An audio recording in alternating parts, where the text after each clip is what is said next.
ਅਜੋਕੇ ਦੌਰ ਵਿੱਚ ਮੇਰੀ 6ਵੀਂ ਧੀ ਵਿਦੇਸ਼ ਵਿੱਚ ਡਾਕਟਰੀ ਦੀ ਪੜ੍ਹਾਈ ਕਰ ਰਹੀ ਸੀ। ਉਹ ਉੱਥੇ ਜੋਬ ਵੀ ਕਰਦੀ ਸੀ, ਜਿਸ ਦੇ ਨਸੀਬ ਕਰਕੇ ਅੱਜ ਮੇਰਾ ਘਰ ਖੁਸ਼ੀਆਂ ਨਾਲ ਭਰ ਗਿਆ ਸੀ।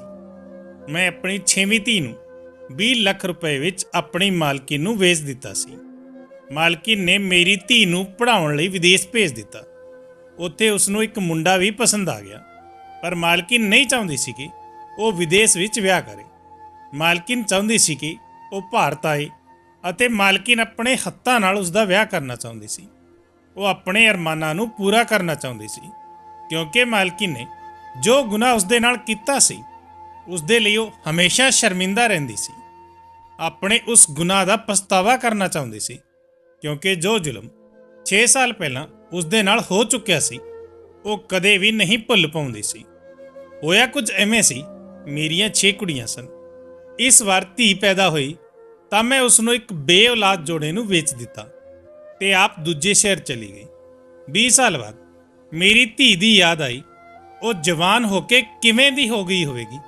ਤਦ ਮੈਂ ਭਿਖਾਰਨ ਬਣ ਕੇ ਆਪਣੀ ਧੀ ਨਾਲ ਮਿਲਣ ਗਈ ਅਤੇ ਉਸ ਬੰਗਲੇ ਉੱਤੇ ਪਹੁੰਚ ਗਈ, ਜਿੱਥੇ ਉਸ ਧੀ ਨੂੰ 20 ਲੱਖ ਰੁਪਏ ਵਿੱਚ ਵੇਚਿਆ ਸੀ। ਮੈਂ ਮੁਸਕਰਾਉਂਦੀ ਹੋਈ ਉਸ ਬੰਗਲੇ ਦੇ ਅੰਦਰ ਦਾਖਲ ਹੋ ਗਈ, ਪਰ ਸਾਹਮਣੇ ਬੈਠੀ ਔਰਤ ਨੂੰ ਵੇਖ ਕੇ ਤਾਂ ਮੇਰਾ ਦਿਮਾਗ ਹੀ ਚੱਕਰਾ ਗਿਆ, ਕਿਉਂਕਿ ਅੱਜ ਕਈ ਸਾਲਾਂ ਬਾਅਦ ਮੈਂ ਆਪਣੀ ਧੀ ਨੂੰ ਮਿਲਣ ਉਸ ਦੀ ਹਵੇਲੀ ਉੱਤੇ ਆਈ ਸੀ, ਜਿਸ ਨੂੰ ਮੈਂ ਹਮੇਸ਼ਾ ਲਈ ਉਹਨਾਂ ਨੂੰ ਸੌਂਪ ਗਈ ਸੀ। ਮੈਨੂੰ ਤਾਂ ਲੱਗਦਾ ਸੀ ਇਹ ਹਵੇਲੀ ਅੱਜ ਵੀ ਪਹਿਲਾਂ ਦੀ ਤਰ੍ਹਾਂ ਹੀ ਆਪਣੀ ਸ਼ਾਨੋ ਸ਼ੌਕਤ ਨਾਲ ਬੁਲੰਦੀਆਂ ਉੱਤੇ ਖੜੀ ਹੋਵੇਗੀ, ਪਰ ਉਸ ਦੀ ਇੰਨੀ ਬੁਰੀ ਹਾਲਤ ਦੇਖ ਕੇ ਦਿਲ ਨੂੰ ਕੁਝ ਹੋਇਆ ਸੀ। ਸਭ ਤੋਂ ਪਹਿਲਾਂ ਮੈਨੂੰ ਆਪਣੀ ਧੀ ਦਾ ਖਿਆਲ ਆਇਆ, ਜਿਸ ਦਾ ਹਾਲੇ ਤੱਕ ਨਾਮ ਵੀ ਨਹੀਂ ਰੱਖਿਆ ਗਿਆ ਸੀ, ਤੇ ਮੈਂ ਉਸ ਨੂੰ ਉਸ ਬਾਂਝ ਮਾਲਕਿਨ ਦੀ ਝੋਲੀ ਵਿੱਚ ਪਾ ਕੇ ਚਲੀ ਗਈ ਸੀ। ਗੇਟ ਦੇ ਕੋਲ ਪਹੁੰਚੀ ਤਾਂ ਇਹ ਵੇਖ ਕੇ ਹੈਰਾਨ ਰਹਿ ਗਈ ਕਿ ਗੇਟ ਉੱਤੇ ਵੱਡਾ ਜਿਹਾ ਤਾਲਾ ਲੱਗਿਆ ਹੋਇਆ ਸੀ। ਅਜਿਹਾ ਭੇੜਾ ਹਾਲ ਤਾਂ ਮੈਂ ਕਦੇ ਸੁਪਨੇ ਵਿੱਚ ਵੀ ਨਹੀਂ ਸੋਚਿਆ ਸੀ। ਮੈਂ ਰੋਣ ਲੱਗੀ। ਪਹਿਲਾ ਖਿਆਲ ਮੇਰੇ ਦਿਮਾਗ ਵਿੱਚ ਇਹੀ ਆਇਆ ਸੀ ਕਿ ਹੁਣ ਮੈਂ ਦੁਬਾਰਾ ਕਦੇ ਆਪਣੀ ਬੱਚੀ ਨੂੰ ਮਿਲ ਪਾਵਾਂਗੀ। ਮੈਂ ਰੋ ਰਹੀ ਸੀ। ਉਦੋਂ ਮੁਹੱਲੇ ਦਾ ਇੱਕ ਆਦਮੀ ਮੇਰੇ ਵੱਲ ਆਇਆ। ਉਹ ਮੈਨੂੰ ਪਹਿਚਾਣ ਚੁੱਕਿਆ ਸੀ। ਕਹਿਣ ਲੱਗਾ, ਸਕੀਨਾ, ਤੂੰ ਇੰਨੇ ਸਾਲਾਂ ਬਾਅਦ ਇੱਥੇ ਕਿਵੇਂ ਆਈ? ਮੈਂ ਇਹ ਨਾ ਦੱਸ ਸਕੀ ਕਿ ਮੈਂ ਆਪਣੀ ਬੱਚੀ ਨੂੰ ਮਿਲਣ ਆਈ ਹਾਂ। ਮੈਂ ਉਸ ਆਦਮੀ ਨੂੰ ਕਿਹਾ ਕਿ ਮੈਨੂੰ ਮਾਲਕਿਨ ਦੀ ਯਾਦ ਆ ਰਹੀ ਸੀ, ਤਾਂ ਮੈਂ ਉਹਨਾਂ ਨੂੰ ਮਿਲਣ ਲਈ ਆ ਗਈ। ਸੋਚਿਆ ਉਹਨਾਂ ਨੂੰ ਜਾ ਕੇ ਮਿਲ ਲਵਾਂ, ਪਰ ਇੱਥੇ ਤਾਂ ਵੱਡਾ ਜਿਹਾ ਤਾਲਾ ਲੱਗਾ ਹੈ। ਕੀ ਇਹ ਲੋਕ ਘਰ ਛੱਡ ਕੇ ਚਲੇ ਗਏ ਹਨ ਜਾਂ ਉਹਨਾਂ ਨੇ ਕਿਤੇ ਹੋਰ ਘਰ ਬਣਾ ਲਿਆ ਹੈ? ਉਸ ਆਦਮੀ ਨੇ ਨਾਂ ਵਿੱਚ ਸਿਰ ਹਿਲਾਇਆ। ਉਹ ਕਹਿਣ ਲੱਗਾ, ਨਹੀਂ, ਉਹ ਕਿਤੇ ਵੀ ਨਹੀਂ ਗਈ। ਅੱਜ ਵੀ ਉਹ ਲੋਕ ਇਸ ਘਰ ਵਿੱਚ ਹੀ ਰਹਿ ਰਹੇ ਹਨ। ਮੈਂ ਉਸ ਦੀ ਗੱਲ ਸੁਣ ਕੇ ਹੈਰਾਨ ਹੋਈ ਅਤੇ ਬੋਲੀ, ਤੁਸੀਂ ਇਹ ਕੀ ਕਹਿ ਰਹੇ ਹੋ? ਉਹ ਆਦਮੀ ਬੋਲਿਆ, ਅੱਛਾ ਹੋਇਆ ਸਕੀਨਾ, ਤੂੰ ਇਸ ਘਰ ਦਾ ਕੰਮ ਛੱਡ ਕੇ ਚਲੀ ਗਈ ਸੀ, ਨਹੀਂ ਤਾਂ ਤੂੰ ਵੀ ਅੱਜ ਉਹਨਾਂ ਦੇ ਨਾਲ ਉਹਨਾਂ ਦੇ ਜੁਰਮ ਵਿੱਚ ਪੂਰੀ ਤਰ੍ਹਾਂ ਮਿਲੀ ਹੋਈ ਹੁੰਦੀ। ਮੈਂ ਬੋਲੀ, ਕਿਹੜਾ ਜੁਰਮ ਅਤੇ ਕਿਸ ਤਰ੍ਹਾਂ ਦਾ ਗੁਨਾਹ? ਉਸਨੇ ਕੰਨਾਂ ਨੂੰ ਹੱਥ ਲਗਾਇਆ ਤੇ ਬੋਲਿਆ, ਮੈਂ ਆਪਣੇ ਮੂੰਹ ਨਾਲ ਦੱਸਦੇ ਹੋਏ ਡਰਦਾ ਹਾਂ। ਮੇਰੇ ਘਰ ਵਿੱਚ ਵੀ ਮੇਰੀ ਧੀ ਭੈਣ ਹੈ। ਅਜਿਹੀ ਗੱਲ ਮੂੰਹ ਨਾਲ ਕੱਢਦੇ ਹੋਏ ਵੀ ਰੱਬ ਤੋਂ ਡਰ ਲੱਗਦਾ ਹੈ। ਮੈਂ ਮੁਹੱਲੇ ਵਾਲਿਆਂ ਨਾਲ ਗੱਲ ਕੀਤੀ ਹੈ। ਅਸੀਂ ਇਸ ਗੁਨਾਹ ਦੇ ਦਲਦਲ ਨੂੰ ਇਸ ਮੁਹੱਲੇ ਤੋਂ ਹੀ ਹਮੇਸ਼ਾ ਲਈ ਸਾਫ਼ ਕਰ ਦੇਵਾਂਗੇ। ਉਹਨਾਂ ਦੀ ਇਸ ਤਰ੍ਹਾਂ ਦੀ ਗਲਤ ਹਰਕਤਾਂ ਦੇਖ ਕੇ ਸਾਡੇ ਬੱਚਿਆਂ ਦੇ ਦਿਮਾਗ ਉੱਤੇ ਗਲਤ ਅਸਰ ਪੈਂਦਾ ਹੈ।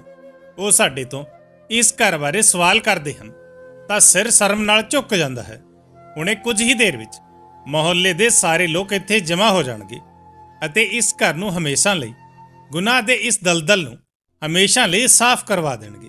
ਉਹ ਆਦਮੀ ਕੋਈ ਹੋਰ ਨਹੀਂ, ਸਗੋਂ ਮੇਰੇ ਮਾਲਕ ਦਾ ਚਚੇਰਾ ਭਰਾ ਸੀ। ਅਸੀਂ ਸਭ ਉਸ ਨੂੰ ਅਲਤਾਫ ਸਾਹਿਬ ਕਹਿ ਕੇ ਪੁਕਾਰਦੇ ਸਨ। ਮੈਂ ਬੋਲੀ, ਅਲਤਾਫ ਸਾਹਿਬ, ਤੁਹਾਡੀ ਤਾਂ ਸਾਰੀ ਜ਼ਿੰਦਗੀ ਇੱਥੇ ਗੁਜ਼ਰੀ ਹੈ। ਤੁਸੀਂ ਤਾਂ ਮਾਲਕਿਨ ਨੂੰ ਜਾਣਦੇ ਹੋ ਕਿ ਉਹ ਕਿੰਨੀ ਸ਼ਰੀਫ ਹੈ। ਹੁਣ ਤੁਸੀਂ ਇਹ ਸਭ ਕਿਵੇਂ ਕਹਿ ਰਹੇ ਹੋ? ਉਸ ਤੋਂ ਪਹਿਲਾਂ ਕਿ ਉਹ ਮੈਨੂੰ ਕੋਈ ਹੋਰ ਗੱਲ ਦੱਸਦਾ, ਸਾਨੂੰ ਕੁਝ ਹੋਰ ਬੰਦਿਆਂ ਦੇ ਬੋਲਣ ਦੀ ਆਵਾਜ਼ ਆਉਣ ਲੱਗੀ। ਮੈਂ ਪਿੱਛੇ ਮੁੜ ਕੇ ਵੇਖਿਆ ਤਾਂ ਆਸ-ਪਾਸ ਦੇ ਮੁਹੱਲੇ ਵਾਲੇ ਆ ਕੇ ਜਮ੍ਹਾਂ ਹੋ ਰਹੇ ਸਨ। ਅੱਜ ਬਹੁਤ ਵੱਡਾ ਫੈਸਲਾ ਹੋਣ ਵਾਲਾ ਸੀ। ਹਰ ਕਿਸੇ ਦੇ ਜ਼ੁਬਾਨ ਤੇ ਇਹੀ ਗੱਲ ਸੀ ਕਿ ਅੱਜ ਇਸ ਮੁਹੱਲੇ ਦਾ ਇਸ ਗੁਨਾਹ ਦਾ ਦਲਦਲ ਹਮੇਸ਼ਾ ਲਈ ਸਾਫ਼ ਹੋ ਜਾਵੇਗਾ। ਇਹ ਗੁਨਾਹਗਾਰ ਲੋਕ ਇੱਥੋਂ ਚਲੇ ਜਾਣਗੇ, ਨਹੀਂ ਤਾਂ ਸਾਡੇ ਮੁਹੱਲੇ ਵਿੱਚ ਅਜਿਹਾ ਦਲਦਲ ਛਾ ਜਾਵੇਗਾ ਕਿ ਅਸੀਂ ਇਸ ਸਭ ਵਿੱਚ ਗਰਕ ਹੋ ਕੇ ਰਹਿ ਜਾਵਾਂਗੇ। ਇੱਥੇ ਸਭ ਲੋਕ ਗੁੱਸੇ ਦਾ ਸ਼ਿਕਾਰ ਸਨ। ਪਰ ਉਸ ਵਕਤ ਮੇਰੀ ਹਾਲਤ ਬਹੁਤ ਬੁਰੀ ਹੋ ਰਹੀ ਸੀ। ਮੇਰੇ ਪੂਰੇ ਜਿਸਮ ਵਿੱਚ ਸਨਸਨੀ ਦੌੜ ਰਹੀ ਸੀ। ਮੇਰੀਆਂ ਅੱਖਾਂ ਵਿੱਚੋਂ ਹੰਝੂ ਡਿੱਗ ਰਹੇ ਸਨ। ਮੇਰੀ ਨਜ਼ਰਾਂ ਦੇ ਸਾਹਮਣੇ ਮੇਰੀ ਉਸ ਛੋਟੀ ਜਿਹੀ ਬੱਚੀ ਦਾ ਚਿਹਰਾ ਘੁੰਮ ਰਿਹਾ ਸੀ, ਜੋ ਬਸ ਕੁਝ ਦੇਰ ਦੀ ਮਹਿਮਾਨ ਸੀ, ਅਤੇ ਮੈਂ ਉਸ ਨੂੰ ਆਪਣੇ ਜਿਸਮ ਤੋਂ ਜੁਦਾ ਕਰਕੇ ਮਾਲਕਿਨ ਦੀ ਗੋਦ ਵਿੱਚ ਪਾ ਦਿੱਤਾ ਸੀ। ਕੀ ਮੈਂ ਉਸ ਨੂੰ ਗੁਨਾਹ ਦੇ ਦਲਦਲ ਵਿੱਚ ਸੁੱਟ ਦਿੱਤਾ ਸੀ? ਉਸੇ ਸਮੇਂ ਸਾਡੇ ਮੁਹੱਲੇ ਦੇ ਮੌਲਾਨਾ ਸਾਹਿਬ ਅੱਗੇ ਵਧੇ ਅਤੇ ਉਹਨਾਂ ਨੇ ਘਰ ਦਾ ਦਰਵਾਜ਼ਾ ਖੜਕਾਉਣਾ ਸ਼ੁਰੂ ਕਰ ਦਿੱਤਾ। ਫਿਰ ਉਹਨਾਂ ਨੇ ਤੇਜ਼ ਆਵਾਜ਼ ਵਿੱਚ ਕਿਹਾ, ਰਿਆਜ਼ ਸਾਹਿਬ, ਦਰਵਾਜ਼ਾ ਖੋਲੋ, ਤੁਹਾਡੇ ਖਿਲਾਫ ਮੁਹੱਲੇ ਵਾਲਿਆਂ ਨੂੰ ਕੁਝ ਕਹਿਣਾ ਹੈ। ਇਹਨਾਂ ਨੂੰ ਤੁਹਾਡੇ ਨਾਲ ਕੁਝ ਗਿਲਾ ਸ਼ਿਕਵਾ ਹੈ। ਤੁਸੀਂ ਆ ਕੇ ਉਹ ਸ਼ਿਕਵਾ ਦੂਰ ਕਰ ਦਿਓ, ਨਹੀਂ ਤਾਂ ਤੁਹਾਨੂੰ ਇਹ ਘਰ ਛੱਡ ਕੇ ਜਾਣਾ ਹੋਏਗਾ। ਪਿੱਛੋਂ ਇੱਕ ਆਦਮੀ ਬੋਲਿਆ, ਨਹੀਂ ਨਹੀਂ ਇਮਾਮ ਸਾਹਿਬ, ਅਸੀਂ ਸਭ ਇਸ ਆਦਮੀ ਨੂੰ ਇੰਜ ਹੀ ਇਸ ਮੁਹੱਲੇ ਤੋਂ ਜਾਣ ਨਹੀਂ ਦੇਵਾਂਗੇ, ਸਗੋਂ ਇਸ ਨੂੰ ਸਜ਼ਾ ਦੇਵਾਂਗੇ। ਇਸ ਦੇ ਘਰ ਵਾਲਿਆਂ ਦਾ ਪੱਥਰਾਂ ਨਾਲ ਬਾਈਕਾਟ ਕਰਾਂਗੇ, ਤਾਂ ਕਿ ਅੱਜ ਤੋਂ ਬਾਅਦ ਕੋਈ ਇਸ ਤਰ੍ਹਾਂ ਦਾ ਗੁਨਾਹ ਤੇ ਜੁਰਮ ਨਾ ਕਰੇ ਅਤੇ ਅਜਿਹੇ ਗੁਨਾਹ ਬਾਰੇ ਸੋਚੇ ਵੀ ਨਾ। ਮੌਲਾਨਾ ਸਾਹਿਬ ਨੇ ਕਿਹਾ ਕਿ ਚੁੱਪ ਕਰ ਜਾਓ। ਜੇ ਤੁਸੀਂ ਲੋਕ ਮੈਨੂੰ ਇੱਥੇ ਫੈਸਲਾ ਕਰਨ ਲਈ ਲੈ ਕੇ ਆਏ ਹੋ ਤਾਂ ਮੈਨੂੰ ਹੀ ਮਾਮਲਾ ਦੇਖਣ ਦਿਓ। ਮੈਂ ਦਿਲ ਹੀ ਦਿਲ ਵਿੱਚ ਦੁਆਵਾਂ ਕਰਦੀ ਜਾ ਰਹੀ ਸੀ, ਯਾ ਅੱਲਾ, ਮੇਰੀ ਬੱਚੀ ਇਸ ਘਰ ਵਿੱਚ ਮਹਿਫੂਜ਼ ਰਹੇ। ਥੋੜੀ ਦੇਰ ਤੱਕ ਇਮਾਮ ਸਾਹਿਬ ਦਰਵਾਜ਼ਾ ਖੜਕੜਾਉਂਦੇ ਰਹੇ, ਪਰ ਘਰ ਵਿੱਚੋਂ ਕਿਸੇ ਨੇ ਦਰਵਾਜ਼ਾ ਖੋਲ੍ਹਣ ਦੀ ਹਿੰਮਤ ਨਹੀਂ ਕੀਤੀ। ਉਦੋਂ ਕੁਝ ਨੌਜਵਾਨ ਅੱਗੇ ਵਧੇ। ਉਹਨਾਂ ਨੇ ਮੌਲਾਨਾ ਸਾਹਿਬ ਵੱਲ ਇਜਾਜ਼ਤ ਤਲਬ ਨਜ਼ਰਾਂ ਨਾਲ ਦੇਖਿਆ। ਮੌਲਾਨਾ ਸਾਹਿਬ ਨੇ ਹਾਂ ਵਿੱਚ ਸਿਰ ਹਿਲਾ ਦਿੱਤਾ ਤਾਂ ਦੋ ਮੁੰਡੇ ਦੀਵਾਰ ਚੜ੍ਹ ਕੇ ਘਰ ਵਿੱਚ ਦਾਖਲ ਹੋ ਗਏ ਅਤੇ ਫਿਰ ਉਹਨਾਂ ਨੇ ਗੇਟ ਦੇ ਸਾਹਮਣੇ ਇੱਕ ਛੋਟਾ ਜਿਹਾ ਦਰਵਾਜ਼ਾ ਖੋਲ੍ਹ ਦਿੱਤਾ। ਮੌਲਾਨਾ ਸਾਹਿਬ ਅੱਗੇ ਵਧ ਗਏ। ਹੁਣ ਹੋਰ ਵੀ ਲੋਕ ਅੰਦਰ ਦਾਖਲ ਹੋਣ ਲੱਗੇ, ਪਰ ਮੈਂ ਸਾਰਿਆਂ ਨੂੰ ਧੱਕਾ ਦੇ ਕੇ ਪਿੱਛੇ ਕਰ ਦਿੱਤਾ ਅਤੇ ਆਪਣੇ ਆਪ ਅੰਦਰ ਵੱਲ ਭੱਜ ਗਈ। ਭੱਜਦੇ ਭੱਜਦੇ ਵਿਹੜੇ ਵਿੱਚ ਗਈ ਤੇ ਜਿਵੇਂ ਹੀ ਮੇਰੀ ਨਜ਼ਰ ਮੇਰੀ ਬੱਚੀ ਉੱਤੇ ਪਈ ਤਾਂ ਮੈਂ ਜ਼ਮੀਨ ਉੱਤੇ ਡਿੱਗ ਪਈ। ਮੇਰੀਆਂ ਅੱਖਾਂ ਵਿੱਚੋਂ ਹੰਝੂ ਡਿੱਗਣ ਲੱਗੇ। ਮੈਂ ਚੀਕ ਕੇ ਬੋਲੀ, ਇੰਨਾ ਵੱਡਾ ਗੁਨਾਹ। ਉਦੋਂ ਬਾਕੀ ਲੋਕ ਵੀ ਘਰ ਦੇ ਅੰਦਰ ਦਾਖਲ ਹੋ ਗਏ ਸਨ। ਜਦੋਂ ਕਿ ਮੇਰੀ ਬੱਚੀ ਭੱਜ ਗਈ। ਮੈਂ ਪ੍ਰੈਗਨੈਂਟ ਸੀ। ਮੇਰੇ 5 ਬੇਟੀਆਂ ਪੈਦਾ ਹੋ ਗਈਆਂ ਸੀ। ਬੱਚੀਆਂ ਦੇ ਜਨਮ ਵਿੱਚ ਗੈਪ ਨਾ ਹੋਣ ਦੀ ਵਜ੍ਹਾ ਕਰਕੇ ਮੇਰੀ ਹਾਲਤ ਬਹੁਤ ਖਰਾਬ ਹੋ ਗਈ ਸੀ। ਘਰ ਵਿੱਚ ਖੁਰਾਕ ਵੀ ਮੁਸ਼ਕਿਲ ਸੀ। 2 ਵਕਤ ਦੀ ਰੋਟੀ ਵੀ ਆਰਾਮ ਨਾਲ ਨਸੀਬ ਨਹੀਂ ਹੁੰਦੀ ਸੀ। ਮੈਂ ਮਾਂ ਸੀ। ਆਪਣਾ ਢਿੱਡ ਕੱਟ ਕੇ ਆਪਣੇ ਹਿੱਸੇ ਦਾ ਖਾਣਾ ਵੀ ਬੱਚੀਆਂ ਨੂੰ ਦੇ ਦਿੰਦੀ ਸੀ ਤਾਂ ਕਿ ਉਹਨਾਂ ਦਾ ਢਿੱਡ ਭਰਿਆ ਰਹੇ। ਮੈਨੂੰ ਚੱਲਣ ਫਿਰਨ ਵਿੱਚ ਵੀ ਪਰੇਸ਼ਾਨੀ ਸੀ, ਪਰ ਮੇਰੀ ਸੱਸ ਨੂੰ ਤਾਂ ਮੇਰੀ ਫਿਕਰ ਹੀ ਨਹੀਂ ਸੀ। ਉਹ ਹਰ ਵਕਤ ਮੈਨੂੰ ਤਾਨੇ ਦਿਆ ਕਰਦੀ ਸੀ। ਕਹਿੰਦੀ ਸੀ, ਜਦੋਂ ਤੋਂ ਇਹ ਮਨਹੂਸ ਕਦਮਾਂ ਵਾਲੀ ਕੁੜੀ ਸਾਡੇ ਘਰ ਵਿੱਚ ਆਈ ਹੈ, ਉਦੋਂ ਤੋਂ ਹੀ ਸਾਡੇ ਘਰ ਵਿੱਚ ਪੈਸਿਆਂ ਦੀ ਤੰਗੀ ਹੋ ਗਈ ਹੈ। ਆਪਣੀ ਤਰ੍ਹਾਂ ਹੀ 5 ਮਨਹੂਸ ਬੇਟੀਆਂ ਵੀ ਪੈਦਾ ਕਰ ਦਿੱਤੀਆਂ ਹਨ। ਮੇਰਾ ਪੁੱਤਰ ਇੰਨਾ ਸਭ ਦਾ ਖਰਚਾ ਕਿਵੇਂ ਉਠਾਏਗਾ? ਇਹ ਗੱਲਾਂ ਸੁਣ ਕੇ ਮੇਰਾ ਦਿਲ ਕੰਬ ਕੇ ਰਹਿ ਜਾਂਦਾ ਸੀ, ਪਰ ਮੇਰੀ ਸੱਸ ਇੰਨੇ ਵਿੱਚ ਵੀ ਬਸ ਨਹੀਂ ਕਰਦੀ ਸੀ। ਉਹ ਕਹਿੰਦੀ ਸੀ, ਜੇਕਰ ਇਸ ਵਾਰ ਵੀ ਤੂੰ ਮੁੰਡਾ ਨਹੀਂ ਜੰਮਿਆ ਤਾਂ ਤੈਨੂੰ ਤਲਾਕ ਦਿਲਵਾ ਦੇਵਾਂਗੀ। ਆਪਣੇ ਬੇਟੇ ਦਾ ਵਿਆਹ ਕਿਤੇ ਹੋਰ ਕਰਵਾ ਦੇਵਾਂਗੇ। ਸਾਨੂੰ ਨਹੀਂ ਚਾਹੀਦੀਆਂ ਕੁੜੀਆਂ। ਅੱਲਾ ਮੇਰੇ ਬੇਟੇ ਨੂੰ ਪੁੱਤਰ ਦੇ ਦੇ ਜੋ ਮੇਰੇ ਬੇਟੇ ਦਾ ਸਹਾਰਾ ਬਣੇ ਅਤੇ ਉਸ ਦੇ ਨਾਲ ਮਿਲ ਕੇ ਰੋਜ਼ ਕਮਾਏ। ਪਹਿਲਾਂ ਤਾਂ ਮੇਰੀ ਸੱਸ ਮੇਰੇ ਨਾਲ ਲੜਦੀ ਸੀ ਤਾਂ ਮੇਰਾ ਘਰ ਵਾਲਾ ਬਹੁਤ ਇਤਰਾਜ਼ ਕਰਦਾ ਸੀ। ਉਹ ਆਪਣੀ ਮਾਂ ਨੂੰ ਕਹਿੰਦਾ ਸੀ, ਖੁਦਾ ਲਈ ਤੁਸੀਂ ਅਜਿਹੀਆਂ ਗੱਲਾਂ ਨਾ ਕਰਿਆ ਕਰੋ। ਸਕੀਨਾ ਮੇਰੀ ਪਤਨੀ ਹੈ ਅਤੇ ਉਸ ਦਾ ਖਿਆਲ ਰੱਖਣਾ ਮੇਰੀ ਜ਼ਿੰਮੇਵਾਰੀ ਹੈ। ਪਹਿਲੀਆਂ 2 ਬੇਟੀਆਂ ਹੋਈਆਂ ਤਾਂ ਮੇਰਾ ਪਤੀ ਬਹੁਤ ਚੰਗਾ ਸੀ। ਤੀਜੀ ਧੀ ਦੇ ਵਾਰ ਵੀ ਮੇਰਾ ਸਹੁਰ ਖਾਮੋਸ਼ ਹੀ ਸੀ, ਪਰ ਉਸਨੇ ਕੋਈ ਬੁਰੀ ਗੱਲ ਮੂੰਹ ਤੋਂ ਨਹੀਂ ਕੱਢੀ ਸੀ। ਚੌਥੀ ਧੀ ਦੀ ਵਾਰੀ ਵਿੱਚ ਮੇਰਾ ਸ਼ੌਹਰ ਉਦਾਸੀ ਨਾਲ ਮੇਰੇ ਵੱਲ ਦੇਖਣ ਲੱਗਾ ਅਤੇ ਕਹਿਣ ਲੱਗਾ, ਕਾਸ਼ ਇਸ ਵਾਰ ਪੁੱਤਰ ਹੋ ਜਾਂਦਾ ਤਾਂ ਮਾਂ ਮੈਨੂੰ ਤੰਗ ਨਾ ਕਰਦੀ। ਮੈਂ ਉਸ ਦੀਆਂ ਗੱਲਾਂ ਸੁਣ ਕੇ ਠੰਡੀ ਆਹ ਭਰ ਕੇ ਰਹਿ ਗਈ ਸੀ। ਪਰ ਜਦੋਂ 5ਵੀਂ ਵਾਰ ਵੀ ਧੀ ਪੈਦਾ ਹੋਈ ਤਾਂ ਮੇਰੇ ਸ਼ੌਹਰ ਦੇ ਮੱਥੇ ਉੱਤੇ ਬਲ ਪੈ ਗਏ ਸਨ। ਉਹ ਕਹਿਣ ਲੱਗਾ, ਮੈਂ ਇਕੱਲਾ ਕਮਾਉਣ ਵਾਲਾ ਹਾਂ, ਮੇਰੀ ਨੌਕਰੀ ਵੀ ਚੰਗੀ ਨਹੀਂ ਹੈ। ਮੈਂ ਦਿਹਾੜੀ ਕਰਨ ਵਾਲਾ ਬੰਦਾ ਹਾਂ। ਕਦੇ ਕੰਮ ਮਿਲਦਾ ਹੈ ਤਾਂ ਕਰ ਲਿਆ, ਕਦੇ ਨਾ ਮਿਲਿਆ ਤਾਂ ਘਰ ਬੈਠਾ ਰਹਿੰਦਾ ਹਾਂ। ਮੈਂ ਇੰਨੀ ਬੱਚੀਆਂ ਦਾ ਖਰਚਾ ਕਿਵੇਂ ਬਰਦਾਸ਼ਤ ਕਰਾਂਗਾ? ਇਸ ਵਾਰ ਜਦੋਂ ਮੇਰੀ 5ਵੀਂ ਧੀ ਹੋਈ ਤਾਂ ਮੇਰਾ ਸਹੁਰਾ ਮੇਰਾ ਹਾਲ ਤੱਕ ਨਹੀਂ ਪੁੱਛਦਾ ਸੀ। ਉਸ ਨੂੰ ਮੇਰੀ ਕੋਈ ਪਰਵਾਹ ਨਹੀਂ ਸੀ। ਪਹਿਲਾਂ ਤਾਂ ਉਹ ਮੇਰੇ ਤੋਂ ਬਹੁਤ ਪਿਆਰ ਕਰਦਾ ਸੀ, ਪਰ ਜਿਵੇਂ ਜਿਵੇਂ ਸਾਡੇ ਵਿਆਹ ਨੂੰ ਸਮਾਂ ਗੁਜ਼ਰਦਾ ਗਿਆ, ਮੇਰਾ ਸਹੁਰਾ ਮੇਰੇ ਤੋਂ ਦੂਰ ਹੁੰਦਾ ਗਿਆ। ਅੱਜ ਮੇਰੀ ਤਬੀਅਤ ਬਹੁਤ ਜ਼ਿਆਦਾ ਖਰਾਬ ਸੀ ਤਾਂ ਮੈਂ ਆਪਣੇ ਸਹੁਰੇ ਦਾ ਹੱਥ ਫੜ ਲਿਆ। ਰੋਂਦੇ ਹੋਏ ਕਿਹਾ, ਆਦਿਲ, ਤੁਸੀਂ ਮੇਰੇ ਨਾਲ ਅਜਿਹਾ ਕਿਉਂ ਕਰਦੇ ਹੋ? ਜਿਵੇਂ ਮੈਨੂੰ ਦੇਖਿਆ ਹੀ ਨਾ ਹੋਵੇ ਕਿ ਮੈਂ ਤੁਹਾਡੀ ਪਤਨੀ ਨਹੀਂ ਹਾਂ, ਕਿ ਮੈਂ ਤੁਹਾਡੇ ਬੱਚਿਆਂ ਦੀ ਮਾਂ ਬਣਨ ਵਾਲੀ ਨਹੀਂ। ਮੇਰੀ ਜ਼ਿੰਮੇਵਾਰੀ ਤੇਰੇ ਤੇ ਹੈ, ਫਿਰ ਤੁਸੀਂ ਅਜਿਹਾ ਕਿਉਂ ਕਰਦੇ ਹੋ? ਤਾਂ ਮੇਰੇ ਸਹੁਰ ਨੇ ਮੈਨੂੰ ਅਜੀਬ ਨਜ਼ਰਾਂ ਦੇ ਨਾਲ ਦੇਖਿਆ ਤੇ ਕਹਿਣ ਲੱਗਿਆ, ਹਾਂ, ਤੂੰ ਜਦੋਂ ਤੋਂ ਵਿਆਹ ਕਰਕੇ ਇਸ ਘਰ ਵਿੱਚ ਆਈ ਹੈ, ਮੇਰੇ ਤੇ ਜ਼ਿੰਮੇਵਾਰੀਆਂ ਹੋਰ ਵਧਾਉਂਦੀ ਜਾ ਰਹੀ ਹੈ। ਕਦੇ ਵੀ ਤੂੰ ਕੋਈ ਚੰਗੀ ਖਬਰ ਨਹੀਂ ਸੁਣਾਈ। ਮੈਂ ਵੀ ਇਨਸਾਨ ਹਾਂ, ਮੈਂ ਵੀ ਤੰਗ ਆ ਗਿਆ ਹਾਂ। ਮੈਂ ਇਹ ਸਭ ਬਰਦਾਸ਼ਤ ਨਹੀਂ ਕਰ ਸਕਦਾ। ਉਸ ਦੀ ਗੱਲ ਸੁਣ ਕੇ ਤਾਂ ਮੇਰੇ ਹੌਸਲੇ ਬਿਲਕੁਲ ਬੇਹਾਲ ਹੋ ਗਏ ਸਨ। ਮੈਂ ਬੋਲੀ, ਕੀ ਬਰਦਾਸ਼ਤ ਨਹੀਂ ਕਰ ਸਕਦੀ? ਕੁੜੀਆਂ ਦਾ ਜਨਮ, ਇਸ ਵਿੱਚ ਮੇਰਾ ਕੋਈ ਗੁਨਾਹ ਨਹੀਂ ਹੈ, ਇਹ ਤਾਂ ਅੱਲਾ ਦੀ ਦੇਣ ਹੈ। ਤਾਂ ਮੇਰਾ ਸਹੁਰ ਕਹਿਣ ਲੱਗਿਆ, ਬਸ ਬਹੁਤ ਹੋ ਗਈਆਂ ਗੱਲਾਂ, ਉਠੋ ਜਾਓ, ਮੇਰਾ ਸਿਰ ਨਾ ਖਾਓ।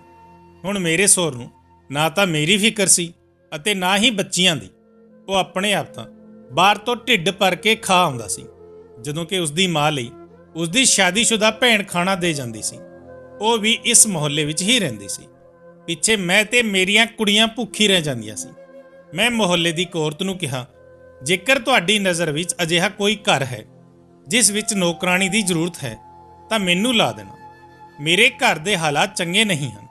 ਤਾਂ ਮੇਰੀ ਪੜੋਸਣ ਕਹਿਣ ਲੱਗੀ, ਤੂੰ ਇਸ ਹਾਲਤ ਵਿੱਚ ਕਿਵੇਂ ਕੰਮ ਕਰੇਗੀ? ਤੂੰ ਤਾਂ ਆਪ ਪ੍ਰੈਗਨੈਂਟ ਹੈ। ਮੈਂ ਕਿਹਾ, ਮੈਂ ਕੰਮ ਕਰ ਲਵਾਂਗੀ, ਤੁਸੀਂ ਇਸ ਗੱਲ ਦੀ ਫਿਕਰ ਨਾ ਕਰੋ, ਬਸ ਮੇਰੇ ਲਈ ਨੌਕਰੀ ਖੋਜ ਦਿਓ। ਮੇਰੀ ਪੜੋਸਣ ਨੇ ਹਾਮੀ ਭਰ ਲਈ ਅਤੇ ਫਿਰ ਅਗਲੇ ਹੀ ਹਫ਼ਤੇ ਉਸਨੇ ਸੱਚ ਵਿੱਚ ਮੇਰੇ ਲਈ ਕੰਮ ਲੱਭ ਦਿੱਤਾ। ਉਸਨੇ ਕਿਹਾ, ਇੱਕ ਬਹੁਤ ਵੱਡੀ ਹਵੇਲੀ ਹੈ ਜਿੱਥੇ ਜ਼ਿਆਦਾ ਲੋਕ ਨਹੀਂ ਰਹਿੰਦੇ, ਬਸ 2 ਮੀਆਂ ਬੀਵੀ ਰਹਿੰਦੇ ਹਨ, ਉਹਨਾਂ ਦੀ ਵੀ ਕੋਈ ਔਲਾਦ ਨਹੀਂ। ਤਾਂ ਤੂੰ ਉਹਨਾਂ ਦੇ ਘਰ ਤੇ ਕੰਮ ਕਰ ਲਿਆ ਕਰ, ਤੇਰੇ ਉੱਤੇ ਜ਼ਿਆਦਾ ਬੋਝ ਨਹੀਂ ਪਵੇਗਾ ਅਤੇ ਉਹ ਤੈਨੂੰ ਚੰਗੀ ਖਾਸੀ ਸੈਲਰੀ ਵੀ ਦੇਣਗੇ। ਮੈਂ ਜਲਦੀ ਹਾਮੀ ਭਰ ਲਈ ਅਤੇ ਕਿਹਾ ਕਿ ਅੱਜ ਰਾਤ ਵਿੱਚ ਮੈਂ ਆਪਣੇ ਸਹੁਰ ਨਾਲ ਗੱਲ ਕਰਾਂਗੀ ਤੇ ਕੱਲ ਤੋਂ ਮੈਂ ਕੰਮ ਤੇ ਜਾਣ ਲੱਗਾਂਗੀ। ਮੇਰੀ ਗੁਆਂਢਣ ਨੇ ਕਿਹਾ, ਠੀਕ ਹੈ, ਕੱਲ ਮੈਂ ਤੈਨੂੰ ਆਪਣੇ ਨਾਲ ਲੈ ਚੱਲਾਂਗੀ ਅਤੇ ਤੈਨੂੰ ਮਾਲਕੀ ਨਾਲ ਮਿਲਵਾ ਦੇਵਾਂਗੀ। ਮੈਂ ਸ਼ਾਮ ਨੂੰ ਆਪਣੇ ਸਹੁਰ ਦਾ ਇੰਤਜ਼ਾਰ ਕਰ ਰਹੀ ਸੀ। ਨਾ ਜਾਣੇ ਮੇਰੇ ਦਿਲ ਵਿੱਚ ਇਹ ਖਿਆਲ ਵਾਰ-ਵਾਰ ਕਿਉਂ ਆ ਰਿਹਾ ਸੀ ਕਿ ਉਹ ਮੈਨੂੰ ਅਜਿਹਾ ਕਹਿਣਗੇ ਕਿ ਤੇਰੀ ਹਾਲਤ ਠੀਕ ਨਹੀਂ ਹੈ, ਤੂੰ ਕਿਸੇ ਦੇ ਘਰ ਵਿੱਚ ਕੰਮ ਕਰ ਨਹੀਂ ਜਾਵੇਗੀ, ਤੇਰੀ ਜ਼ਿੰਮੇਵਾਰੀ ਮੇਰੀ ਹੈ, ਮੈਂ ਹੀ ਸਭ ਕੁਝ ਪੂਰਾ ਕਰਾਂਗਾ। ਪਰ ਸ਼ਾਮ ਨੂੰ ਜਦੋਂ ਮੇਰਾ ਸਹੁਰ ਕੰਮ ਤੋਂ ਵਾਪਸ ਆਇਆ ਤਾਂ ਮੈਂ ਉਸ ਨੂੰ ਕਿਹਾ ਕਿ ਮੈਨੂੰ ਇੱਕ ਹਵੇਲੀ ਵਿੱਚ ਕੰਮ ਮਿਲ ਗਿਆ ਹੈ, ਜੇਕਰ ਤੁਸੀਂ ਇਜਾਜ਼ਤ ਦਿਓ ਤਾਂ ਮੈਂ ਉਸ ਹਵੇਲੀ ਵਿੱਚ ਕੰਮ ਲਈ ਜਾਇਆ ਕਰਾਂਗੀ। ਆਦਿਲ ਨੇ ਮੇਰੀ ਵੱਲ ਅਜੀਬ ਨਜ਼ਰਾਂ ਨਾਲ ਦੇਖਿਆ। ਉਹ ਕਹਿਣ ਲੱਗਾ, ਕੀ ਕੰਮ ਹੈ? ਮੈਂ ਕਿਹਾ, ਸਾਫ ਸਫਾਈ ਦਾ ਤੇ ਖਾਣਾ ਪਕਾਉਣ ਦਾ। ਆਦਿਲ ਕਹਿਣ ਲੱਗਾ, ਸ਼ੁਕਰ ਹੈ ਕਿ ਮੈਨੂੰ ਤੂੰ ਅੱਜ ਕੋਈ ਚੰਗੀ ਖਬਰ ਸੁਣਾਈ ਹੈ। ਜਾਓ, ਜਾ ਕੇ ਕੰਮ ਕਰੋ ਤਾਂ ਕਿ ਮੇਰੇ ਸਿਰ ਦਾ ਥੋੜਾ ਬਹੁਤ ਬੋਝ ਘੱਟ ਹੋ ਜਾਵੇ। ਮੈਨੂੰ ਇਸ ਗੱਲ ਦੀ ਖੁਸ਼ੀ ਵੀ ਸੀ ਕਿ ਮੈਨੂੰ ਕੰਮ ਦੀ ਇਜਾਜ਼ਤ ਮਿਲ ਗਈ, ਪਰ ਮੇਰੇ ਅੰਦਰ ਦਾ ਜੋ ਮਾਣ ਸੀ ਉਹ ਅੱਜ ਟੁੱਟ ਗਿਆ ਸੀ। ਤੇ ਜਦੋਂ ਇੱਕ ਔਰਤ ਦਾ ਮਾਣ ਟੁੱਟ ਜਾਂਦਾ ਹੈ ਤਾਂ ਪਿੱਛੇ ਕੀ ਰਹਿ ਜਾਂਦਾ ਹੈ? ਮਾਨ ਸਨਮਾਨ ਟੁੱਟ ਗਿਆ ਤਾਂ ਸਮਝੋ ਔਰਤ ਹੀ ਟੁੱਟ ਗਈ, ਬਸ ਇੱਕ ਜਿੰਦਾ ਲਾਸ਼ ਰਹਿ ਜਾਂਦੀ ਹੈ। ਅਗਲੇ ਦਿਨ ਮੈਨੂੰ ਪੜੋਸਣ ਮਾਲਕਿਨ ਦੇ ਘਰ ਉੱਤੇ ਲੈ ਗਈ। ਉਸਨੇ ਮੇਰੀ ਹਾਲਤ ਵੇਖੀ ਤਾਂ ਕਹਿਣ ਲੱਗੀ, ਸਕੀਨਾ, ਤੂੰ ਘਰ ਦੀ ਸਫਾਈ ਕਿਵੇਂ ਕਰੇਗੀ? ਤੂੰ ਤਾਂ ਆਪਣੇ ਆਪ ਪ੍ਰੈਗਨੈਂਟ ਹੈ। ਮੈਨੂੰ ਤੁਹਾਡੀ ਪੜੋਸਣ ਨੇ ਤੁਹਾਡੇ ਬਾਰੇ ਵਿੱਚ ਸਭ ਕੁਝ ਦੱਸ ਦਿੱਤਾ ਹੈ। ਤਾਂ ਮੈਂ ਬੋਲੀ, ਮਾਲਕਿਨ, ਤੁਸੀਂ ਬਿਲਕੁਲ ਫਿਕਰ ਨਾ ਕਰੋ, ਇਹ ਕਿਹੜਾ ਮੇਰਾ ਪਹਿਲਾ ਬੱਚਾ ਹੈ ਜੋ ਮੈਂ ਨਾਜ਼ੁਕ ਬਣ ਕੇ ਬਿਸਤਰ ਨਾਲ ਲੱਗ ਜਾਵਾਂਗੀ। ਮੈਂ 6ਵੀਂ ਵਾਰ ਪ੍ਰੈਗਨੈਂਟ ਹੋਈ ਹਾਂ ਤੇ ਜਿੱਥੇ ਆਪਣੇ ਘਰ ਦੇ ਇੰਨੇ ਕੰਮ ਕਰਦੀ ਹਾਂ ਉਂਝ ਇੱਥੇ ਵੀ ਕਰ ਲਿਆ ਕਰਾਂਗੀ। ਇਸ ਤੋਂ ਮੇਰੀ ਬੱਚੀਆਂ ਦੀ ਕਾਫੀ ਮਦਦ ਹੋ ਜਾਵੇਗੀ। ਮੇਰੀਆਂ ਕੁੜੀਆਂ ਨੂੰ 2 ਵਕਤ ਦੀ ਰੋਟੀ ਇੱਜ਼ਤ ਨਾਲ ਮਿਲ ਜਾਵੇਗੀ। ਮਾਲਕਿਨ ਨੇ ਕਿਹਾ, ਠੀਕ ਹੈ, ਮੈਂ ਤੈਨੂੰ ਕੰਮ ਉੱਤੇ ਰੱਖ ਲੈਂਦੀ ਹਾਂ। ਮੇਰੀ ਮਾਲਕਿਨ ਬਹੁਤ ਚੰਗੀ ਔਰਤ ਸੀ। ਉਸ ਦਾ ਮਿਜਾਜ਼ ਬਹੁਤ ਚੰਗਾ ਸੀ। ਉਹ ਬਹੁਤ ਪਿਆਰ ਨਾਲ ਗੱਲ ਕਰਦੀ ਸੀ। ਪ੍ਰੈਗਨੈਂਟ ਹੋਣ ਦੀ ਵਜ੍ਹਾ ਨਾਲ ਉਹ ਮੇਰਾ ਵੀ ਬਹੁਤ ਖਿਆਲ ਰੱਖਦੀ ਸੀ। ਘਰ ਵਿੱਚ ਜੋ ਵੀ ਫਰੂਟ ਹੁੰਦਾ ਸੀ ਉਹ ਮੈਨੂੰ ਜ਼ਬਰਦਸਤੀ ਖਿਲਾ ਦਿੰਦੀ ਸੀ।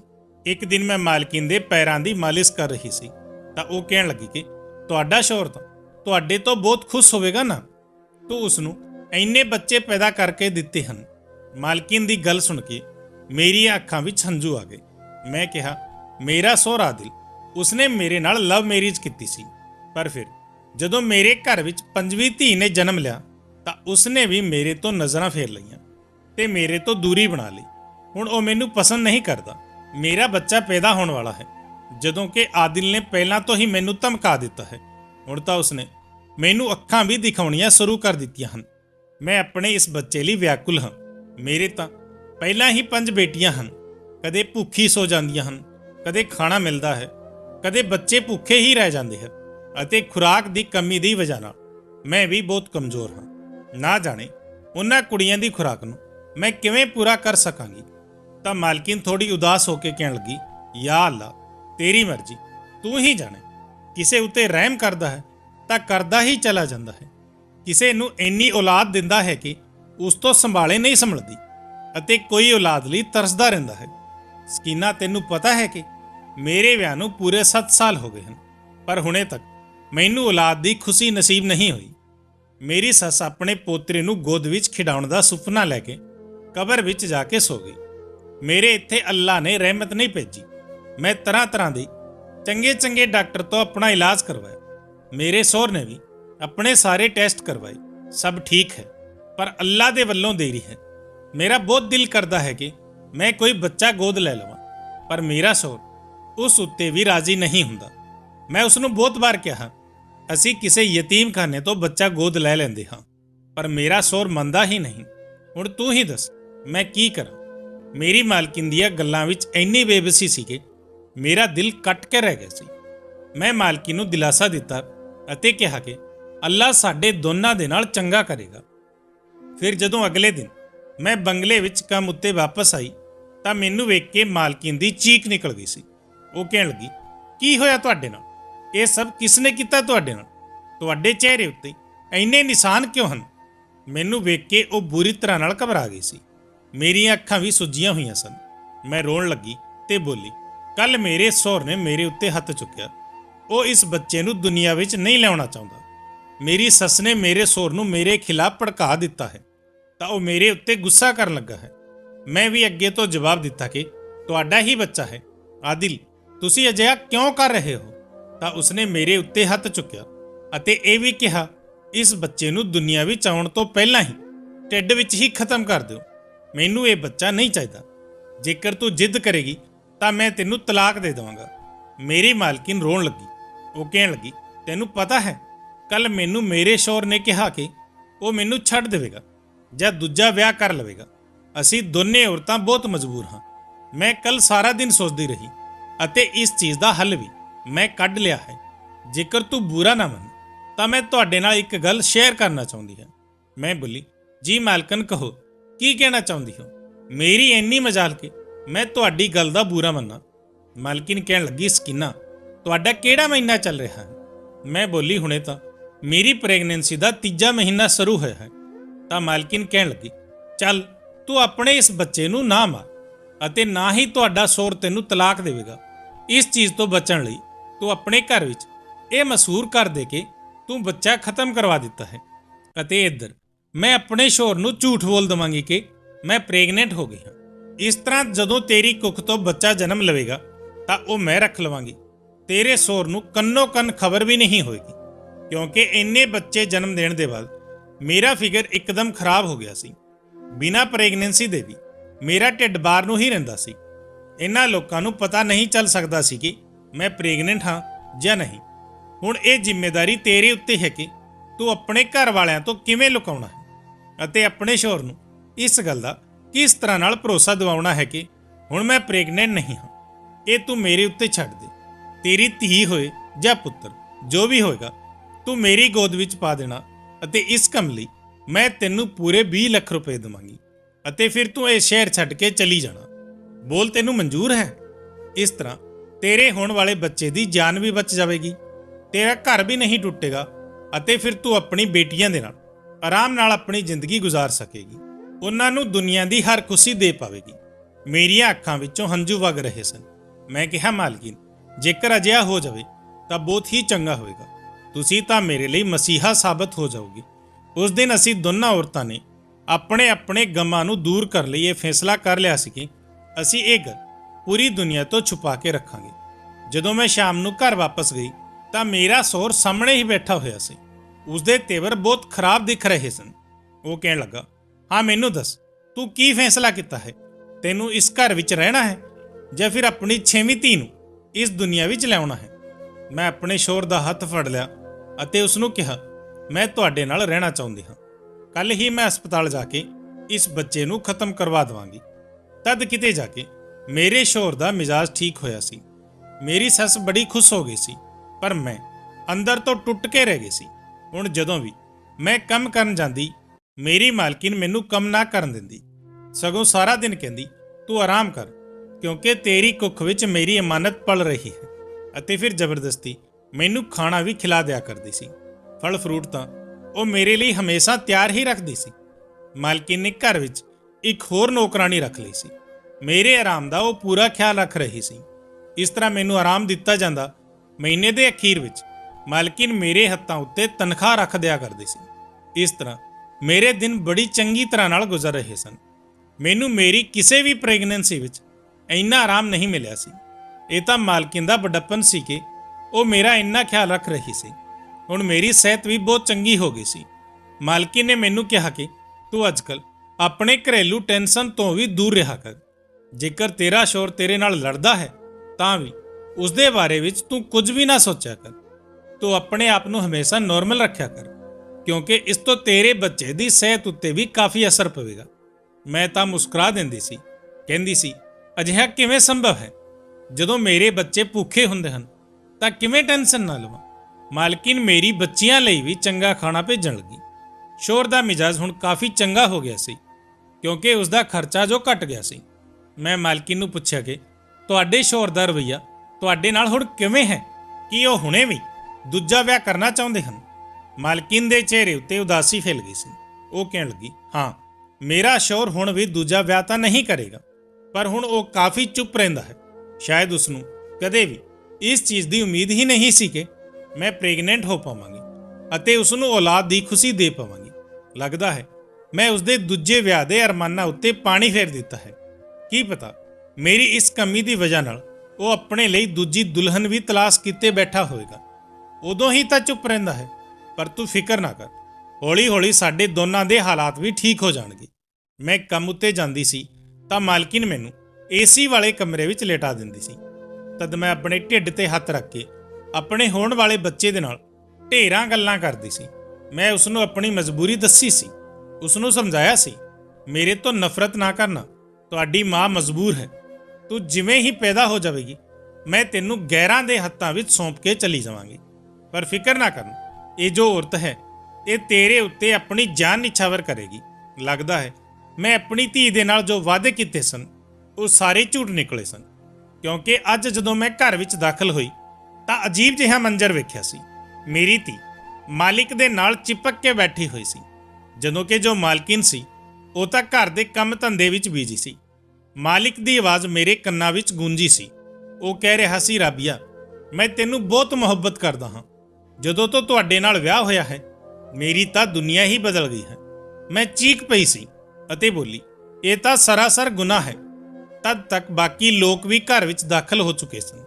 ਇੱਕ ਆਦਮੀ ਨੇ ਅੱਗੇ ਵਧ ਕੇ ਮਾਲਿਕ ਨੂੰ ਗਿਰੇਬਾਨ ਤੋਂ ਫੜ ਲਿਆ ਅਤੇ ਕਹਿਣ ਲੱਗਾ, ਇਹ ਕੀ ਬੇਹੁਦਗੀ ਹੈ ਅਤੇ ਇਹ ਕੀ ਬੇਸ਼ਰਮੀ ਹੈ? ਤੁਸੀਂ ਆਪਣੀ ਧੀ ਦੇ ਨਾਲ ਵਿਆਹ ਕਿਵੇਂ ਕਰ ਸਕਦੇ ਹੋ? ਮੇਰਾ ਦਿਮਾਗ ਘੁੰਮ ਕੇ ਰਹਿ ਗਿਆ ਸੀ। ਅਜਿਹਾ ਲੱਗਦਾ ਸੀ ਹੁਣੇ ਚੱਕਰਾ ਕੇ ਡਿੱਗ ਪਵਾਂਗੀ। ਮੌਲਾਨਾ ਸਾਹਿਬ ਅੱਗੇ ਵਧੇ ਤੇ ਉਹਨਾਂ ਨੇ ਮਾਲਿਕ ਨੂੰ ਕਿਹਾ ਕਿ ਤੂੰ ਮੈਨੂੰ ਸੱਚ-ਸੱਚ ਦੱਸ ਕੇ ਤੇਰੇ ਤੇ ਮੁਹੱਲੇ ਵਾਲਿਆਂ ਨੇ ਜੋ ਇਲਜ਼ਾਮ ਲਗਾਇਆ ਹੈ ਕੀ ਉਹ ਸੱਚੀ ਹੈ?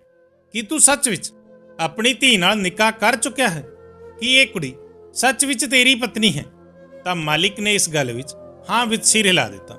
ਉਸਨੇ ਕਿਹਾ, ਹਾਂ, ਮੈਂ ਉਸ ਕੁੜੀ ਨਾਲ ਨਿਕਾਹ ਕਰ ਚੁੱਕਿਆ ਹਾਂ। ਪਰ ਮੇਰੀ ਗੱਲ ਸੁਣੋ, ਮਾਲਿਕ ਦੀ ਗੱਲ ਹੁਣੇ ਪੂਰੀ ਨਹੀਂ ਹੋਈ ਸੀ ਕਿ ਕੁਝ ਲੋਕ ਅੱਗੇ ਵਧੇ ਤੇ ਉਹਨਾਂ ਨੇ ਮਾਲਿਕ ਉੱਤੇ ਹਮਲਾ ਕਰ ਦਿੱਤਾ। ਮਾਲਿਕ ਨੇ ਆਪਣੀ ਜਾਨ ਬਚਾਉਣ ਲਈ ਕਿਹਾ, ਰੁਕੋ, ਮੇਰੀ ਗੱਲ ਸੁਣੋ, ਇਹ ਮੇਰੀ ਧੀ ਨਹੀਂ ਹੈ, ਇਹ ਕੁੜੀ ਮੇਰੀ ਪਤਨੀ ਨੇ ਗੋਦ ਲਈ ਸੀ। ਤਦ ਮੌਲਾਨਾ ਸਾਹਿਬ ਕਹਿਣ ਲੱਗੇ, ਭਲੇ ਹੀ ਇਹ ਤੁਹਾਡੀ ਮੂੰਹ ਬੋਲੀ ਧੀ ਹੈ, ਪਰ ਇਸ ਦੇ ਨਾਲ ਵੀ ਨਿਕਾਹ ਜਾਇਜ਼ ਨਹੀਂ ਹੈ। ਤੂੰ ਇਹ ਕੀ ਕੀਤਾ? ਤੂੰ ਗਲਤ ਕੀਤਾ ਹੈ। ਮੈਂ ਵੀ ਥਰ-ਥਰ ਕੰਬ ਰਹੀ ਸੀ, ਜਦੋਂ ਕਿ ਮੇਰੀ ਮਾਸੂਮ ਧੀ ਵੀ ਘਬਰਾ ਰਹੀ ਸੀ।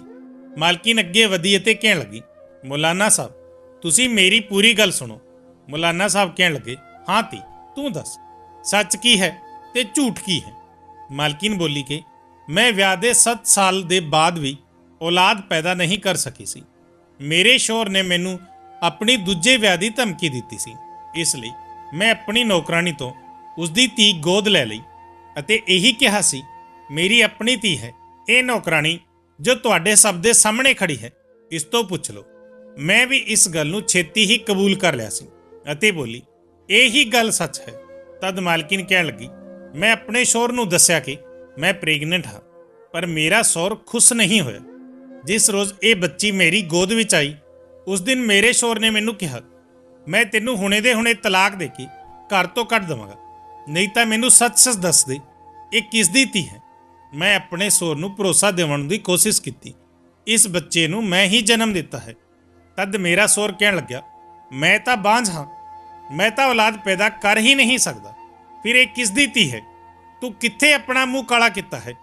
ਇਹ ਗੱਲ ਸੁਣ ਕੇ ਤਾਂ ਮੈਂ ਘਬਰਾ ਕੇ ਰਹਿ ਗਈ ਸੀ। ਮੈਂ ਬੋਲੀ ਕਿ ਮੈਂ ਕਿਤੇ ਵੀ ਆਪਣਾ ਮੂੰਹ ਕਾਲਾ ਨਹੀਂ ਕੀਤਾ, ਸਗੋਂ ਇਹ ਬੱਚੀ ਮੈਂ ਨੌਕਰਾਨੀ ਤੋਂ ਲਈ ਹੈ, ਇਸ ਨੂੰ ਮੈਂ ਆਪਣੀ ਧੀ ਬਣਾ ਕੇ ਰੱਖਾਂਗੀ। ਮੌਲਾਨਾ ਸਾਹਿਬ, ਮੈਂ ਉਸ ਵਕਤ ਇੰਨੀ ਵਿਆਕੁਲ ਸੀ ਕਿ ਮੇਰਾ ਝੂਠ ਮੇਰੇ ਸ਼ੌਹਰ ਦੇ ਸਾਹਮਣੇ ਆ ਗਿਆ ਸੀ। ਮੈਂ ਤਾਂ ਆਪਣੇ ਸ਼ੌਹਰ ਨਾਲ ਨਜ਼ਰਾਂ ਮਿਲਾਉਣ ਦੇ ਕਾਬਿਲ ਨਹੀਂ ਸੀ। ਉਹ ਮੈਨੂੰ ਉੱਠਦੇ ਬੈਠਦੇ ਇਸ ਗੱਲ ਦਾ ਤਾਨਾ ਮਾਰਦਾ ਸੀ ਕਿ ਤੂੰ ਇਸ ਤਰ੍ਹਾਂ ਦੀ ਮੱਕਾਰ ਔਰਤ ਹੈ, ਤੂੰ ਮੇਰੇ ਨਾਲ ਬੇਵਫਾਈ ਕੀਤੀ ਹੈ, ਤੂੰ ਜ਼ਰੂਰ ਕਿਸੇ ਹੋਰ ਦੇ ਨਾਲ ਮੂੰਹ ਕਾਲਾ ਕੀਤਾ ਹੈ, ਮੇਰੇ ਸਾਹਮਣੇ ਮੱਕਾਰੀ ਕੀਤੀ ਹੈ, ਤੂੰ ਤਾਂ ਪੂਰੇ 9 ਮਹੀਨੇ ਤੱਕ ਮੈਨੂੰ ਧੋਖਾ ਦਿੱਤਾ ਹੈ। ਉਸਨੇ ਤਾਂ ਮੈਨੂੰ ਇਸ ਗੱਲ ਦਾ ਅਹਿਸਾਸ ਵੀ ਨਹੀਂ ਹੋਣ ਦਿੱਤਾ ਕਿ ਉਹ ਆਪਣੇ ਆਪ ਬਾਂਝ ਹੈ, ਉਸ ਵਿੱਚ ਆਪਣੇ ਆਪ ਕਿੰਨੀ ਵੱਡੀ ਕਮੀ ਹੈ, ਪਰ ਉਸਨੇ ਆਪਣਾ ਏਬ ਛੁਪਾ ਲਿਆ। ਵਿਆਹ ਦੇ ਬਾਅਦ ਉਸਨੇ ਹਮੇਸ਼ਾ ਮੈਨੂੰ ਔਲਾਦ ਦਾ ਤਾਨਾ ਦਿੱਤਾ ਸੀ। ਮੇਰਾ ਧਿਆਨ ਕਿਸੇ ਹੋਰ ਜਗ੍ਹਾ ਗਿਆ ਹੀ ਨਹੀਂ ਸੀ। ਜਦੋਂ ਮੈਨੂੰ ਸ਼ੌਹਰ ਦੀ ਹਕੀਕਤ ਦਾ ਪਤਾ ਚੱਲ ਗਿਆ ਤਾਂ ਉਸਨੇ ਮੇਰੇ ਉੱਤੇ ਮੱਕਾਰੀ ਦਾ ਇਲਜ਼ਾਮ ਲਗਾ ਦਿੱਤਾ। ਮੈਂ ਆਪਣੇ ਆਪ ਨੂੰ ਨਿਰਦੋਸ਼ ਸਾਬਿਤ ਕਰਦੀ ਰਹੀ। ਮੈਨੂੰ ਤਾਂ ਪਤਾ ਹੀ ਨਹੀਂ ਸੀ ਕਿ ਮੇਰਾ ਸ਼ੌਹਰ ਮੇਰੇ ਜਜ਼ਬਾਤਾਂ ਦੇ ਨਾਲ ਖੇਡ ਰਿਹਾ ਹੈ। ਮੇਰੇ ਸ਼ੌਹਰ ਨੇ ਮੈਨੂੰ ਸਾਫ਼-ਸਾਫ਼ ਕਹਿ ਦਿੱਤਾ ਸੀ ਕਿ ਉਹ ਇਸ ਬੱਚੀ ਨੂੰ ਘਰ ਵਿੱਚ ਨਹੀਂ ਰੱਖੇਗਾ। ਮੁਹੱਲੇ ਵਾਲੀਆਂ ਦੇ ਨਜ਼ਰਾਂ ਵਿੱਚ ਰਾਬੀਆ ਮੇਰੀ ਧੀ ਸੀ ਅਤੇ ਮੇਰੇ ਨਾਲ ਹੀ ਰਹਿੰਦੀ ਸੀ, ਪਰ ਅਜਿਹਾ ਨਹੀਂ ਸੀ।